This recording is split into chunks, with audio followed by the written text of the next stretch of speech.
Hey, Kevin, Jennifer, AP. Everything you've gone through, learned good, bad, and different. What do you not want Keelan and Piper to do?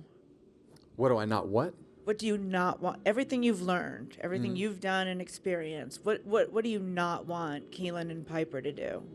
Well, the one thing that I tell Keelan is, I always tell him, I'm like, hey, we'll get into some sort of disagreement of why you should do something or why you shouldn't do something. And I'll always tell him, he'll say, well, you did this or you did that. And I said, I'll tell him that's exactly why I'm sitting here telling you not to do that. If you'll just shut up and listen, I'll make you better. It's not very hard, right? I've already been down this road and I've already made this mistake. And really that's one of the great advantages that we have where, from the management side is, if you'll just listen, I'm not telling you this is how you have to do it, but just listen to me. And then you take it and you evolve from there. But don't make the simple mistakes. And I think, from Piper's standpoint, she's still trying to figure it all out. But Keelan's pretty easy because he's a lot like me. He's a lot like me in the way that he acts, the things that he does, and things that he says. But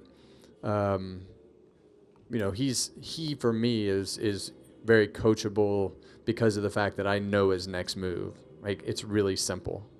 So, I think for him, if he'll just listen and not make some of the same mistakes and just have a better starting point, then he can take it and evolve from there. And if we can make his sister just be in charge of everything, she will definitely take charge. So that seems pretty easy. If it were me, I would just say, I would, before I had kids, I would say I don't ever get involved in racing. You don't want to do it. It's not the lifestyle that you want to live. And then you have kids and you look around and you realize, man, this is really what my life is all about. I love racing. And that really came from watching Keelan race and watching him grow to love the sport and watching the other parents and the other kids and everything that they did was all about racing because they loved going to the racetrack and it brought them together. And that's really that's what I've done my whole life. You get in this mode where you walk in the racetrack, you've got your head down, you walk to your hauler, you put your suit on, you walk from the hauler to the car, and from the car to the hauler, and from the hauler home.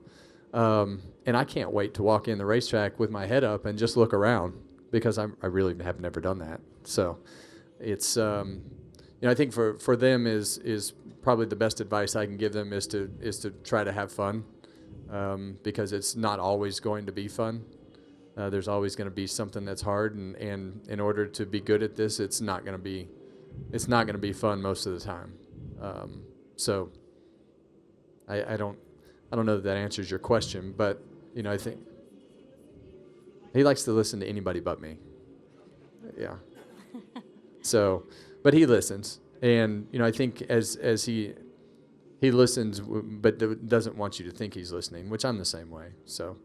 It's fine. But, I think for me, I've learned that I don't need to be the coach. I need to coach through the coach, put him around the people that I can trust with what I think is the right way to teach the right methods because you're going to get a lot further. So that to me is a better strategy. Thanks to Jeff Burton.